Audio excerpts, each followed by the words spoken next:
Good morning student. 11th science में chapter number 12 में start कर चुकी हूँ।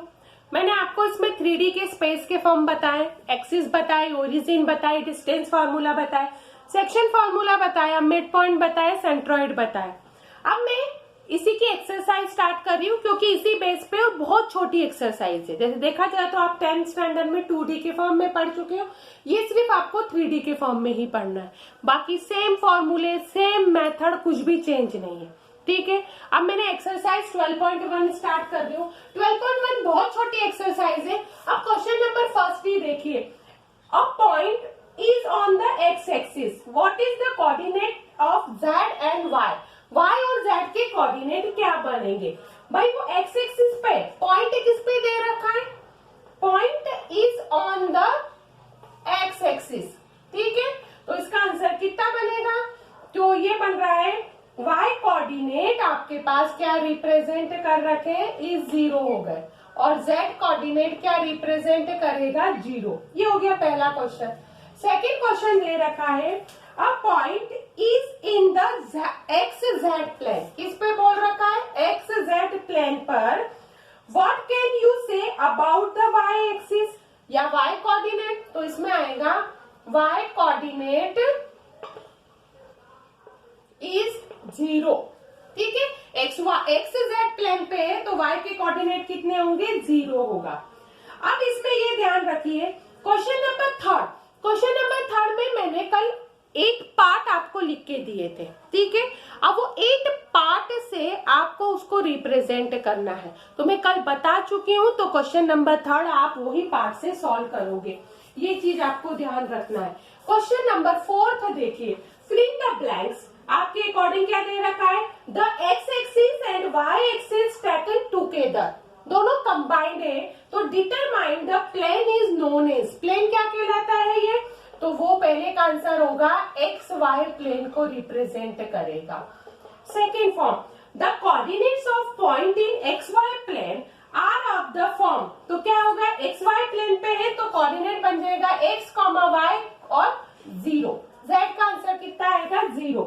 और coordinate plane divide the space into the, कितने पार्ट को रिप्रेजेंट करेगा? वो कल भी बताया है, ये 8 पार्ट को रिप्रेजेंट करेगा।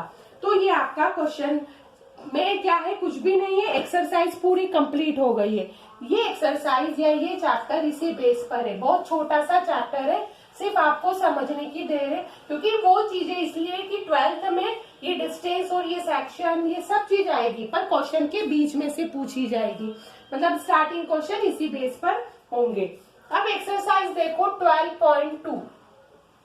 क्वेश्चन नंबर फर्स्ट दे रखा है, find the distance between the following pairs. तो फर्स्ट पार्ट है 2, 3, 5 एंड 4, 3, 1।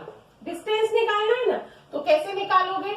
यहाँ पे लिख लो, required distance equal to x2 minus x1 का whole square, y2 minus y1 का whole square, z2 minus z1 का होल स्क्वायर। ठीक है, अब इसको ये क्वेश्चन पूरा सॉल्व करके बताती हूँ। Where x1 equal to 2, y1 equal to 3, z1 equal to 5, x2 equal to 4, y2 equal to 3 और z2 इक्वल टू 1। तो डिस्टेंस फॉर्म कितना बनेगा? ये 4 माइनस 2 का होल स्क्वायर, 3 माइनस 3 का होल स्क्वायर, 1 माइनस 5 का होल स्क्वायर। तो ये फॉर्म बन गया है 2 का स्क्वायर, 0 का स्क्वायर और माइनस 4 का स्क्वायर। तो आपका आंसर आ जाएगा 4 प्लस 16। तो कितना हो गया? √20। तो √20 का मतलब कितना होगा? ये आ जाएगा 2√5। ये आपका आंसर आ गया। ठीक है, अब ये तो इसी टाइप से क्वेश्चन सॉल्व करना है। अब मैं इसी का फोर्थ पार्ट बता देती हूँ। फर्स्ट क्वेश्चन का फोर्थ पार्ट है 2 minus 1 3 minus 2 1 and 3। Required distance निकालना है, तो डायरेक्ट लिखूंगी अब तो, क्योंकि आपको पता चल गया है वैल्यू कैसे अरेंज की जाती है। तो रिक्वायर्ड डिस्टेंस का फॉर्म कितना बन गया है? माइनस टू का होल स्क्वायर बन गया, 1 प्लस 1 का स्क्वायर बन गया, 3 माइनस 3 का होल स्क्वायर बन गया। मतलब ये हो गया 16, ये हो गया 4, ये हो गया 0। इसकी वैल्यू भी कितनी आ गई है? √20 ही आ गई है। मतलब ये भी 2√5 के फॉर्म को ही रिप्रेजेंट कर रखा। देखो सेम 2 क्वेश्चन और सेम ही पार्ट आपके पास रिप्रेजेंट करके दे रखा हुआ है, तो दोनों ही फॉर्म का आंसर तो कितना आ रहा है, 2√5 आ रहा है। तो ये आपका क्वेश्चन नंबर फर्स्ट क्या हो गया है, इसमें सॉल्व हो गया है। ठीक है, अब मैं आपको बताऊंगी नेक्स्ट क्वेश्चन का फॉर्म क्या बनेगा, इसके अंदर क्या वैल्यू अरेंज होगी। तो देखिए नेक्स्ट क्वेश्चन के फॉर्म का अरेंजमेंट यहाँ पर देखिए क्या बन रहा है। अब यहाँ की वैल्यू दे रखी हुई है सेकेंड क्वेश्चन में कि show that the point P कितना है, -2, 3, 5 और Q की वैल्यू है 1, 2, 3, R की वैल्यू है 7, 0, -1, R कॉलिनियर। कॉलिनियर का मतलब क्या होता है, एक ही लाइन पर रिप्रेजेंट करना। तो इसको सॉल्व करते वक्त लिखोगे आप, we know that the points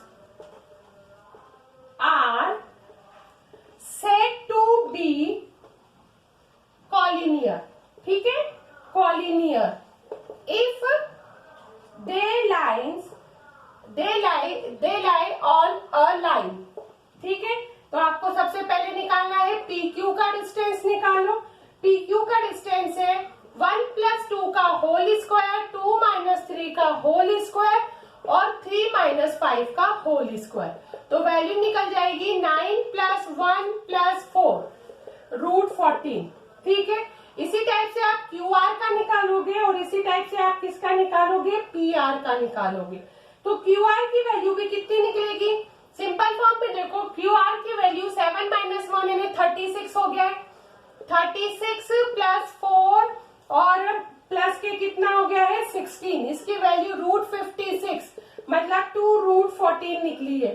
अब PR का फॉर्म निकालोगे तो 7 + 2 तो हो जाएगा 9, 9 मतलब 81 हो गया, फिर हो जाएगा 9 + 36 तो इसकी वैल्यू आ गई √126 मतलब 3√14 आ गई है। तो ये आ गया है PQ + QR = PR हो गया है। तो आ गई इसमें वैल्यू, मतलब आपके पास वैल्यू कितनी है, √14 + 2√14 = कितना हो गया, 3√14 आ गया। तो आप लिख सकते हो यहाँ पर hence the points PQ and R collinear. ठीक है, ये वैल्यू आपके पास कॉलिनियर की कंडीशन को रिप्रेजेंट कर रखी है, ये चीज आपको अच्छे से ध्यान रखना है। अब इसी टाइप से आप वैल्यू को यहाँ पर देखोगे, वैल्यू क्या क्या दे रखी है, जैसे आइसोसेलेस ट्राइंगल। आइसोसेलेस ट्राइंगल में क्या होती है, 2 साइड इक्वल होनी चाहिए, ये चीज आपको अच्छे से याद रखनी है। स्क्वायर में चारों साइड इक्वल होनी चाहिए, रेक्टेंगल में अपोजिट साइड इक्वल होनी चाहिए। तो ये सब चीजें आपको क्या है यहाँ पर क्वेश्चन के फॉर्म में पूछी गई है। तो ये तो आप 10th स्टैंडर्ड में भी कर चुके हैं कि वैल्यू क्या क्या दे रखी है, क्या फॉर्म से अरेंज कर रखी है। तो आपको वो चीज यहाँ पर आना चाहिए, क्योंकि इसमें इसके अलावा क्वेश्चन का कोई भी फॉर्म इतना डिटेल में नहीं दे रखा हुआ है। ठीक है, तो ये सब चीजें तो आप सॉल्व करते करते भी सॉल्व कर सकते हैं, ऐसा कुछ भी फॉर्म में अरेंजमेंट नहीं है। अब देखिए नेक्स्ट क्वेश्चन का फॉर्म यहाँ पर देखिए, क्वेश्चन नंबर 3 में सिर्फ वेरीफाई करना है, एक आइसोसेलेस, एक राइट एंगल ट्राइंगल और एक पैरेललोग्राम। तो फर्स्ट क्वेश्चन में इसका फर्स्ट पार्ट बता देती हूँ, 0, 7 - 10, 1, 6 - 6, 4, 9 - 6 are the vertex of isosceles triangle। ठीक है, तो आपने लिखोगे वी हैव, इसको एज्यूम कर दो A, B और C। सबसे पहले AB निकालो, AB का डिस्टेंस कितना निकलेगा, 1 - 0 का स्क्वायर, 6 - 7 का स्क्वायर, -6 + 10 का होल स्क्वायर। तो वैल्यू आ गई है 1 + 1 + 16। ठीक है, तो ये आ गई है √18। इसी टाइप से BC को निकालोगे तो BC की वैल्यू कितनी निकलेगी, 4 - 1 3 का स्क्वायर 9 हो गया, ये भी 9 और ये 0, इसका भी √18 निकल गई है। ठीक है, और CA का निकालोगे तो इसकी वैल्यू कितनी निकलेगी, 4 का स्क्वायर 16 + 4 और 6 + 10, 6 + 10 कितना होता है, 6 + 10 यहाँ पर रिप्रेजेंट होगा 4 मतलब 16, तो इसकी वैल्यू निकल गई है 36 यानी 6 हो गई है। तो AB = कितना निकला है, BC। तो आप निकाल सकते हो कि ABC इज ए आइसोसेलेस। कौन से ट्राइंगल को रिप्रेजेंट कर रखा है? आइसोसेलेस। अब इसके दोनों पार्ट आप इजीली सॉल्व कर सकते हो। दोनों पार्ट में कोई ज्यादा डिफरेंस नहीं है और कोई ज्यादा मेहनत नहीं है, क्योंकि पहले में राइट है तो 90 डिग्री के पार्ट को रिप्रेजेंट करेगा ही करेगा। अब आप क्वेश्चन नंबर इसमें 4th देखिए कि find the equation of set of point which are equidistance from the point. Point कितने दे दिए ये देखिए 1 2 3 और सेकेंड पॉइंट दे दिए हैं 3 2 -1 दे दिया है। ठीक है, तो आप क्या लिखोगे? Let P x, y, z be the set of point. Set of point कितना दे दिया है यहाँ पर? Set of point such that PA equal to तो हो गया है PB। ठीक है, अब यहाँ से PA ने डिस्टेंस फॉर्मूला लगा दो, तो मैं क्या करूंगी सबसे पहले यहीं पर ही स्क्वायरिंग कर देती हूँ, तो रूट हट जाएगा ना यहाँ पर। तो PA का स्क्वायर इक्वल टू PB का स्क्वायर हो गया, x -1 का स्क्वायर, y -2 का स्क्वायर, z -3 का स्क्वायर इक्वल टू x -3 का स्क्वायर, y -2 का स्क्वायर, z +1 का स्क्वायर। ये पूरी टर्म से तो ये टर्म कैंसल हो जाएगी। ये हो गया x square -2x + 1, z square minus का 6x प्लस का 9, x स्क्वायर माइनस का 6x प्लस का 9, z square plus 2z plus 1। ये दोनों टर्म से ये दोनों टर्म तो कैंसल हो गई। ये 1 से ये 1 भी कैंसल हो गया, 9 से 9 भी कैंसल हो गया। ये बचा कितना? माइनस का 8x बचा है। ठीक है, अब माइनस का 8x बचा है और देखा जाए तो वैल्यू भी कितनी है, तो z हो रही है यहाँ पे। तो ठीक है, ये वैल्यू भी अरेंजमेंट में ऐसी होगी, माइनस का 2x माइनस का 6z माइनस का 6x प्लस का 2z के फॉर्म को रिप्रेजेंट करिए। तो आपकी इक्वेशन कैसी बन रही है? माइनस का 2x प्लस का 6x प्लस का 2z प्लस का 6z, मतलब ये हो गया है 4x इक्वल टू 8x। तो x इक्वल टू 2z हो गया, मतलब x minus 2z equal to कौन से फॉर्म को रिप्रेजेंट कर रखा है? ये 0 के फॉर्म को रिप्रेजेंट कर रखा है। तो ये चीज आपको अच्छे से याद रखना है। इसी टाइप से आपका जो नेक्स्ट और लास्ट क्वेश्चन दे रखा है ना, वो भी वैल्यू किसके अरेंजमेंट को रिप्रेजेंट करेगी कि सिर्फ आपको इक्वली डिस्टेंस ना देते हुए सम दे दिया है। क्या दे दिया है? इक्वली डिस्टेंस ना देते हुए सम के फॉर्म को रिप्रेजेंट कर रखा है। मतलब वही रिक्वायर पॉइंट P एज्यूम करना पड़ेगा, फिर PA प्लस PB की वैल्यू आपके पास दे रखी रहेगी। ठीक है, मैं एक बार बता देती हूँ, समझा देती हूँ कि फॉर्म कैसे अरेंज दे रखा हुआ है।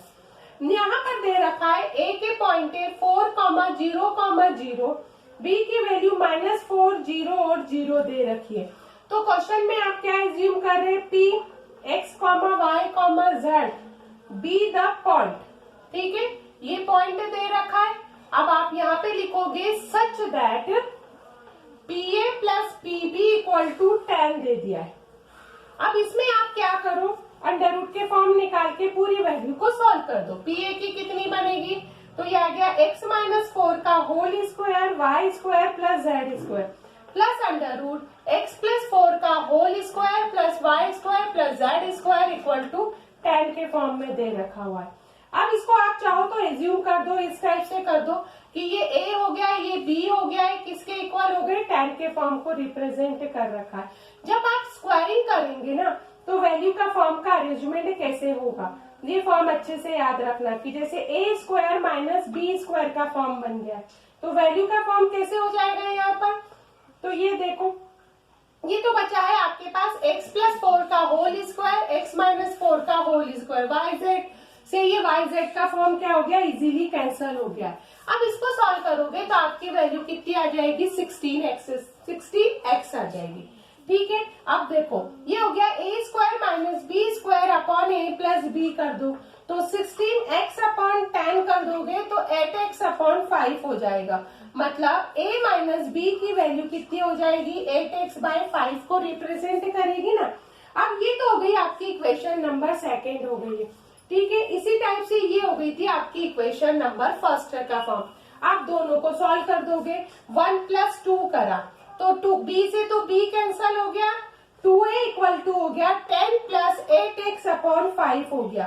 तो a की वैल्यू कितनी निकली? 5 + 4 5 के फॉर्म को रिप्रेजेंट करेगी। किसको रिप्रेजेंट कर रही है? 5 के फॉर्म को रिप्रेजेंट कर रखी है। अब ये वैल्यू कितनी थी b की? तो आपके पास x प्लस जेड का x प्लस 4 का whole square y square plus Z square equal to 5 plus 4x by 5 दे दिया है। अब दोनों तरफ में स्क्वायरिंग कर दो। स्क्वायरिंग करते से x प्लस 4 का whole square y square plus Z square equal to 5 plus 4x by 5 का होल स्क्वायर बन जाएगा। ठीक है, इसको सॉल्व करेंगे तो ये हो गया X square plus 16 plus 8x plus Y square plus Z square. इसको करोगे 25 तो ये हो गया 16x स्क्वायर बाय 25 हो जाएगा। उसको सॉल्व करोगे तो वैल्यू कितनी आ गई है? 8x के फॉर्म को 8x से ये 8x तो क्या हो गया? कैंसिल हो जाएगा। बाकी तो कोई वैल्यू कैंसिल नहीं होगी। यहाँ से आप इंटू कर दोगे 25x square plus 25y square plus 25z square हो गया। ठीक है, अब 25 तो हो गया, इसके साथ 25 का आप इंटू 16 में भी करोगे तो कितना आ जाएगा? 400 आ जाएगा। और ये आ गया, इसमें इंटू करोगे तो ये 625 इक्वल टू 0 हो गया।